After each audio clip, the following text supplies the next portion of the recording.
میرے اور آپ کے ساتھ جتنی عقل ہے نا، اس عقل کے ساتھ دل کا تعلق ہے۔ میں اپنی بیٹی کے رشتے کے ساتھ تعلق ہو، میرا کاروبار کا معاملہ ہو، میرا کوئی ادارہ بنانا ہو، ادارے کے اندر ڈیسیجنز ہوں، جو کچھ بھی ہے کہیں نہ کہیں میرے ایموشنز اس کے ساتھ اٹیچڈ ہوتے ہیں، تو میں فیصلے کرتا ہوں۔ اگر وہ ایموشنز نہیں ہوں گے تو میرے فیصلے معنی خیز نہیں ہوں گے۔ ہمارے دین میں کوئی ایسی بات نہیں ہے جو عقل کے خلاف ہو ہمارے دین میں، لیکن بہت ساری باتیں ایسی ہیں جو عقل کے بیونڈ ہیں، اور اس میں ہماری انٹلیکچوئل ہیوملٹی ہے کہ ہم اس بات کو مانیں کہ ہم ہر بات کو نہیں سمجھ سکتے، اسلام کی ہر بات کو اس طریقے سے نہیں ایکوائر کر سکتے جس طرح ہم ایکوائر کرنا چاہتے ہیں۔ عقل صحیح اور دین صریح، نقل صریح آپس میں کانٹراڈکٹ نہیں کر سکتے۔ یہ صحیح، یہ پیراڈائم صحیح ہے بالکل، یعنی logical sound logic, sound intellect and authentic evidence of Quran and Sunnah and sound logic کبھی آپس میں ایک دوسرے سے contradict نہیں کرتے۔ کیوں؟ کیونکہ عقل مجھے کس نے دی ہے؟ اللہ نے دی ہے۔ اور یہ authentic قرآن و سنت کے جو ایویڈنسز ہیں یہ کہاں سے آئے ہیں؟ یہ کیا ہے؟ وحی ہے، منزل من اللہ ہے۔ تو منزل من اللہ and خلق اللہ آپس میں contradict نہیں کر سکتی۔ مسئلہ یہ ہے کہ ہم نے اس کو پاک صاف کرنے کے بجائے پیوند کاری دین میں کرنا شروع کر دی، کہ دین کو پیچز لگا لگا کے کہ اچھا آپ کو بات نہیں سمجھ میں آتی، چلے میں آپ کو ایک پیمنٹ لگا کر آپ کو دین دے دیتا ہوں۔ اچھا آپ کو میوزک حرام نہیں لگ رہی ہے، آپ کو سمجھا، ٹھیک ہے آپ کو ایک پیمنٹ لگا کے دین پیش کر دیں۔ مطلب یہ باتیں جو ہمارے معاشرے کے اندر عام ترویج پا گئی ہیں، اس کی وجہ کیا ہے کہ ہم نے دین میں پیوند کاری کرنے کی کوشش کی، اپنی عقل کو، اپنے آپ کو سبمٹ کرنے کی کوشش نہیں کی۔ جب ہم کہتے ہیں نا مجھے میری عقل کو سمجھ میں آنا چاہیے، اصل میں ہم ایک انڈر لائن ایک بات کہہ رہے ہوتے ہیں، ایک بلیف ہوتا ہے ہمارا، اور وہ کیا ہوتا ہے کہ میری اور خدا کی عقل برابر ہے۔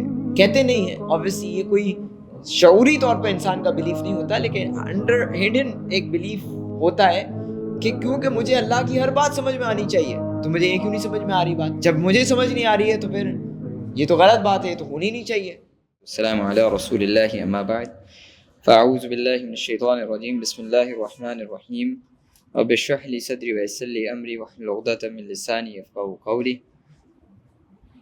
السلام علیکم ورحمۃ اللہ۔ چلیے آج کا جو ٹاپک ہے دیٹس ریزن ورسز ریولیشن، اور ریزن اینڈ ریولیشن، اس کو کیسے ہم ریکنسائل کریں گے۔ ایک پرابلم ہے، وہ پرابلم میں آپ کے ساتھ شیئر کرتا ہوں انشاءاللہ، and then we will come on to the discussion of this topic. Problem یہ ہے کہ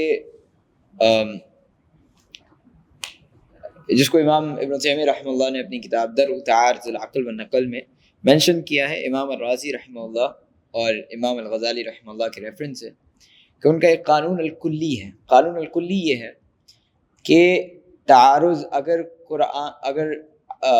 نقل میں، نقل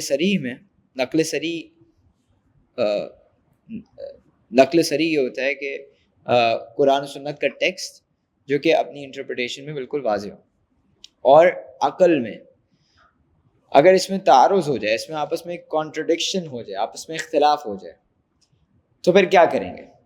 کیا ہم عقل کی مانیں گے یا نقل کی مانیں گے؟ یعنی عقل کی مانیں گے یا قرآن و سنت کی مانیں گے؟ اپنی ریزن ریشنالٹی کو مانیں گے اور یا قرآن و سنت کو مانیں گے؟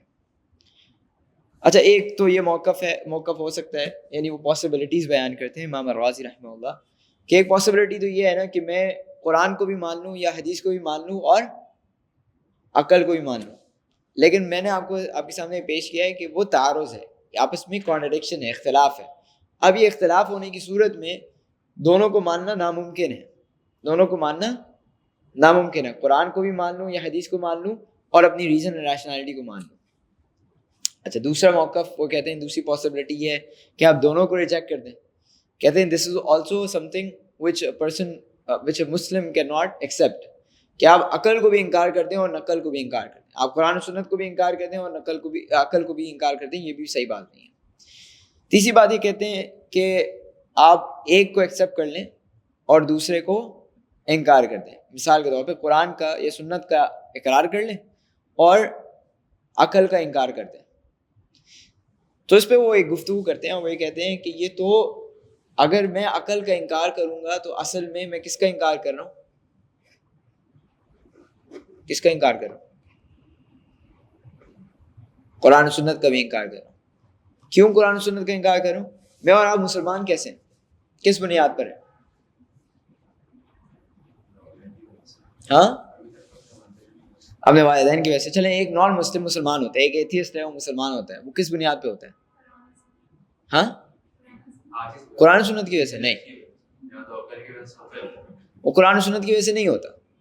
یعنی وہ یہ تھوڑی کہتا ہے کہ اللہ تعالیٰ نے قرآن میں لکھا ہے کہ تم مسلمان ہو جاؤ, یا قرآن تو گفتگو کرتا ہے اہل ایمان سے, یا الذین آمنوا سے گفتگو کرتا ہے, ٹھیک ہے, دہریوں سے تو گفتگو نہیں کرتا, کرسچن سے تو گفتگو نہیں کرتا. کرسچنس کو یا اگر دہریوں کو اللہ تعالیٰ نے بات کی بھی ہے, گفتگو کی بھی ہے, تو کس پیراڈائم میں کی ہے؟ عقل کے پیراڈائم میں کی ہے, ٹھیک ہے. جیسا کہ کیا یہ کائنات خود بخود بن گئی وغیرہ وغیرہ, اس طرح کے یہ کس کے انٹلیکٹ سے تعلق رکھتا ہے, اس سے آپ کی اسپرچویلٹی, آپ کی نماز روزہ حج زکوٰۃ سے کوئی تعلق نہیں ہے, ٹھیک ہے. تو آپ کے عقل کو اللہ تعالیٰ جو ہے وہ محور گفتگو بناتا ہے. اب سوال یہ ہے کہ اللہ تعالیٰ نے اس عقل کو محور گفتگو بنایا, اور پھر آج آپ کہتے ہیں میں قرآن و سنت کو مانتا ہوں اور عقل کا انکار کرتا ہوں, تو ایونچولی آپ کیا کر رہے ہیں؟ قرآن و سنت کا انکار کر رہے ہیں. Will come back to this انشاءاللہ. یہ انہوں نے ایک پرابلم آئیڈینٹیفائی کی ہے, اس پرابلم کا ہمارے پاس سولوشن ہے, ہم اس پہ ابھی گفتگو کرتے ہیں. چوتھا انہوں نے آپشن یہ دیا کہ آپ قرآن و سنت کا انکار کر دیں اور عقل کو اقرار کر دیں, تو یہ بھی بات صحیح نہیں ہے. obviously عقل سے میں قرآن و سنت تک پہنچا ہوں, اب میں اس کا انکار کر دوں, یہ بات, اور میں مسلمان کیوں ہوں پھر اگر میں نے انکار ہی کرنا ہے تو. پانچواں انہوں نے پاسبل آپشن ڈیولپ کیا, اور انہوں نے اس کو قانون کلی کا نام دیا کہ دس از دی الٹیمیٹ قانون, ٹھیک ہے, الٹیمیٹ پرنسپل. اور اس میں انہوں نے کہا کہ ہم قرآن و سنت کی ایسی تعویل کریں گے جو عقل پہ فٹ آ جائے گی, عقل کو سمجھ آ جائے گی. اور یہ ہے وہ قاعدہ جس کو بنیاد بنا کر انہوں نے اس پورے پیراڈائم کا ایک آپ کہہ لیں کہ بنیاد رکھی, کہ آپ دین کو عقل کے پیراڈائم سے دیکھیں گے, اور جہاں پر بھی عقل کے خلاف کوئی بات ہو رہی ہوگی تو اس کی انٹرپریٹیشن کریں گے, قرآن سنت کی انٹرپریٹیشن کریں گے عقل کے پیراڈائم سے. اب میں آپ کو مثال دیتا ہوں. مثال کے طور پر ابھی ریسنٹلی ہر تھوڑے دنوں بعد جو ہے نا یہ مسئلہ شروع ہو جاتا ہے, اور وہ مسئلہ یہ ہوتا ہے کہ عائشہ رضی اللہ عنہ کی جو ایج ہے شادی کی وہ کیا تھی؟ 6 سال میں نکاح ہوا اور 9 سال میں ان کی رخصتی ہوئی. اور تھوڑے دیر بعد کوئی میڈیا پہ آ کے کھڑا کر دیتا ہے یہ مسئلہ کہ جی یہ دیکھیں یہ تو بات غلط ہے نا, کہ آپ 9 سال کی لڑکی کے ساتھ ایک 50 سال کے مرد نے شادی کی. اب آپ کیا اس کا جواب دیں گے؟ بتائیں نا, عقلی پیراڈائم سے آپ اس کا کیا جواب دیں گے؟ یہ بات تو واقعی میں غلط لگتی ہے نا, کہ 9 سال کی لڑکی ہے, میرے اور آپ کی کسی کی بیٹی ہوتی, بہن ہوتی 9 سال کی, ہم کے 50 سال کے شخص سے شادی کر دیتے. پرابلم ہے نا. اب یہ پرابلم لوگوں کو سمجھ نہیں آتا. تو اب اس کا جواب ایک ہی ہو سکتا ہے, جو امام رازی نے جو پیراڈائم بنایا, جو پرسپیکٹیو جو ڈیولپ کیا, جو فاؤنڈیشن بنائی, کہ جہاں کہیں بھی قرآن و سنت کا ایسا ٹیکسٹ آئے گا جو عقل کے خلاف ہوگا اس کی ہم تعویل کر دیں گے عقلی. اور پھر ہم نے دیکھا کہ جناب جاوید احمد غامدی صاحب, جناب ان کے شاگرد خاص حسن الیاس صاحب, اور اس کے بعد جن کا کام تو خیر فی الحال دین پہ گفتگو کرنا نہیں, لیکن بڑی زور شور سے بات کرتے ہیں, حمزہ علی عباسی صاحب, جانتے ہیں نا آپ لوگ, ٹھیک ہے, حمزہ علی عباسی ویسے ایکٹر ہیں وہ, ٹھیک ہے. تو انہوں نے اس پر کافی گفتگو کی ہے ریسنٹ پاس میں. انہوں نے سوشل میڈیا پہ ایک دفعہ پوسٹ لگائی تھی, یہ سیشن میں تقریباً 1-1.5 سال پہلے بھی دیا تھا. انہوں نے یہ پوسٹ لگائی تھی کہ اصل میں عائشہ رضی اللہ عنہ کی ایج 19 سال تھی, 9 سال نہیں تھی. یہ عرب کا ایک طریقہ تھا گفتگو کرنے کا کہ وہ 10 کو ہٹا کر بات کرتے تھے, ٹھیک ہے. یعنی اگر وہ 6 عشرہ ہے تو وہ عشرہ کو ہٹا دیتے کیونکہ وہ بائی ڈیفالٹ تھا, وہ تو ویسے ہی تھا, تو آپ 6 بول دیتے یا آپ 9 بول دیتے, ٹھیک ہے. تو آپ آخری جو اصل نمبر ہے اس کو بیان کرتے ہیں, جو عشرہ ہے 10 ہے وہ آپ اس کو ہٹا دیتے ہیں. پہلا سوال تو ہم ان سے یہ کرتے ہیں کہ بھائی جان یہ جو آپ نے اتنا بڑا پیراڈائم, اتنی بڑی گفتگو کی ہے, کس اہل عرب نے بات کی ہے؟ اہل عرب میں سے کسی نے، کوئی لغت کا ماہر کسی نے ایسے گفتگو کی ہو. دوسری بات یہ ہے کہ ہر چیز کو اپنی تعویل دینا ضروری نہیں ہوتی ہے. اگر محدثین نے یہ بات کی ہے اور محدثین میں سے کسی نے یہ بات نہیں کہی، اگر محدثین نے حدیث کوٹ کی اور کسی نے شرح نہیں کی جو آپ شرح کر رہے ہیں کہ ان کی عمر 19 سال تھی، آپ کو وہ، ہمیں لگتا ہے کہ وہ 9 سال تھی کیونکہ وہ الفاظ ایسے ہیں. ہم یہ کہتے ہیں، دیکھیں یہ سمجھنے کی ضرورت ہے، یہیں سے ہم آگے انشاءاللہ بلڈ کریں گے بات کو. ہم یہ بات کہتے ہیں کہ دیکھیں قرآن و سنت کی جو بات ہے، اگر ہم مسلمان ہیں تو ہمیں اس کو پہلے تسلیم کرنا پڑے گا کہ قرآن و سنت ہمارے دماغ سے اونچی چیز ہے، ہمارے دماغ کی چیز ضروری نہیں ہے کہ آئے سمجھ میں. غامدی صاحب کو میں کل پرسوں ایک آرٹیکل بھی پڑھ رہا تھا، وہ یہ کہتے ہیں کہ دین جو ہے کوئی ایسی بات نہیں کہتا جو ماورائے عقل ہے. یہ بات یاد رکھیے گا، یہ جو الفاظ ہے نا، ماورائے عقل، بیونڈ عقل، کوئی چیز ایسی نہیں ہے جو ماورائے عقل ہو. اہل سنہ کا جو طریقہ کار ہے، اور جو جس کو ابن تیمیہ رحمہ اللہ نے اپنی کتاب ذر تعارض العقل و نقل اور امام الرازی رحمہ اللہ کے اس بات کا جواب دیتے ہوئے انہوں نے کہا کہ اس کی ہم چھٹی پاسبل ریاکشن یا پاسبل آپشن کیوں نہیں لے کے آ سکتے جس میں ہم یہ کہیں کہ ہم عقل کی وہ انٹرپریٹیشن کریں گے جو قرآن و سنت کے مطابق ہو. ہم اپنی عقل کو اس پیراڈائم میں کیوں نہیں لے کے جا سکتے جو قرآن و سنت کے مطابق ہو؟ کیونکہ بڑی کیا چیز ہے، ہماری عقل یا قرآن و سنت؟ کیا چیز بڑی ہے؟ قرآن و سنت. تو جب ہم کہتے ہیں کہ ہم قرآن و سنت کی وہ تعویل کریں گے جو ہماری عقل کو سمجھ میں آئے گی، تو ہم کس کو بڑا بنا رہے ہیں؟ اور اچھا چلیں، ایک ایکسٹرا گفتگو ہے سائڈ کی لیکن بات سمجھانے کے لیے اچھی ہے کہ یہ بتائیے کہ کوئی عقل بغیر ایموشنز کے ہوتی ہے؟ میری اور آپ کی عقل کوئی بغیر ایموشنز کے کام کرتی ہے؟ نہیں کرتی ہے. میرے اور آپ کے ساتھ جتنی عقل ہے نا، اس عقل کے ساتھ دل کا تعلق ہے. میں اپنی بیٹی کے رشتے کے ساتھ تعلق ہو، میرا کاروبار کا معاملہ ہو، میرا کوئی ادارہ بنانا ہو، ادارے کے اندر ڈیسیجنز ہوں، جو کچھ بھی ہے کہیں نہ کہیں میرے ایموشنز اس کے ساتھ اٹیچڈ ہوتے ہیں تو میں فیصلے کرتا ہوں. اگر وہ ایموشنز نہیں ہوں گے تو میرے فیصلے معنی خیز نہیں ہوں گے. میں اپنے ڈیسیجنز پر سٹینڈ نہیں کر سکوں گا کیونکہ میرے ڈیسیجنز خالی عقل کی بنیاد پہ نہیں ہوتے بلکہ میرے ایموشنز بھی اس کے ساتھ جڑے ہوئے ہوتے. ایسا ہے کہ نہیں ہے؟ کوئی فیصلہ آپ بغیر ایموشنز کے کرتے ہیں؟ کوئی فیصلہ زندگی کا؟ Can anyone be unbiased person? No one can be. تو یہ بات کہنا کہ ہم صرف عقل کی بنیاد پہ تعویل کریں گے تو یہ صرف ایک فراڈ کانسیپٹ ہے، کیونکہ آپ کے ایموشنز اس کے ساتھ جڑے ہوئے ہیں. کیونکہ مجھے تو کوئی پرابلم اب میں آپ کو باتیں سمجھاؤں گا. یہ مسئلہ جو غامدی صاحب کا یا جو حمزہ علی عباسی صاحب نے یہ بات شیئر کی ہے عائشہ رضی اللہ عنہ کی ایج کی، میں اس کو انشاءاللہ اینڈ میں سمجھاؤں گا تو آپ کو بات سمجھ میں آ جائے گی. اب میں اپنی بات کو فردر کھولتا ہوں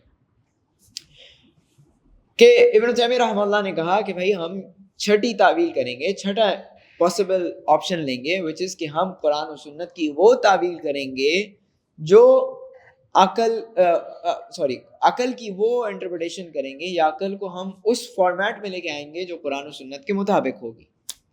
میں اپنی عقل کو سبمٹ کروں گا قرآن و سنت کے سامنے، نہ کہ میں اپنی عقل کو بڑا بناؤں گا قرآن و سنت کے سامنے. جو غامدی صاحب نے کہا کہ ماورائے عقل دین میں کوئی چیز نہیں ہوتی، یہ بات بہت ہی عزت و احترام کے ساتھ بات غلط ہے. معجزات کیا ہوتے ہیں؟ معجزات کیا ہوتے ہیں؟ ان کا کہنا ہے کہ دین میں کوئی ایسی چیز نہیں ہے جو ماورائے عقل ہو. معجزات کیا ہوتے ہیں؟ ماورائے عقل ہوتے ہیں. خدا، اس کائنات کی تخلیق، کوئی مجھے عقلی طور پر کائنات کی تخلیق سمجھا سکتا ہے کہ کس طرح بنی ہوگی؟ کوئی سمجھا سکتا ہے الفاظوں سے عقلی طور پر؟ nobody can do that. ہاں تھیوری ہے نا، اور پھر اس کی کوئی پریکٹیکل ریالٹی کیسی ہوگی، کیسی تھی، ایوولوشن کیسے ہوا تھا، اس کو عقلی طور پر سمجھانا انسان کے لیے ناممکن ہے. ٹھیک ہے. اور یہی ناممکن تھا جبھی انہوں نے اس طرح کی تھیوریز بنا دی ہیں کہ جس کو آپ کو اور میرے لیے سمجھنا آسان ہو جائے, ورنہ اس کی کوئی ریالٹی نہیں ہے. اسی طریقے سے اللہ تعالیٰ کا اپنا کلام بھیجنا, ایک انسان کے اوپر خالق کائنات کا کلام اتر رہا ہے, ایک نان جسم سے گفتگو کر رہا ہے. کیا یہ عقل میں سمجھ میں آتی ہے؟ عقل پہ بیٹھے گی بات؟ تو کیا یا تو آپ انکار کریں گے یا اس کی کیا انٹرپریٹیشن کریں گے؟ بات سمجھ میں آ رہی ہے کہ آپ کو یہ باتیں, اگر آپ ان باتوں پہ جائیں گے اور چیزوں کی عقلی تعویل شروع کر دیں گے تو ممکن ہی نہیں ہے کہ آپ دین کے اس پیراڈائم پہ کھڑے ہو جائیں جو دین کا پیراڈائم ہے. مثال کے طور پر, ٹھیک ہے, آپ کو قرآن کے اندر, حدیث کے اندر ایک مسئلہ نظر آیا, آپ نے اس کی تعویل کر دی.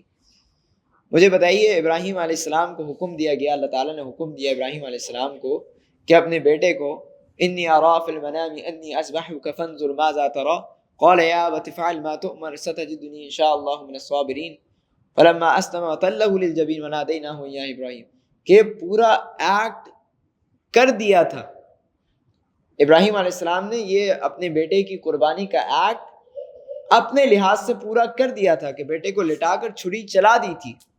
مجھے بتائیے کیا یہ عقلی بات تھی کہ کوئی انسان اپنی اولاد کو زمین پہ لٹا کر اس کے گردن پہ چھری چلا دے؟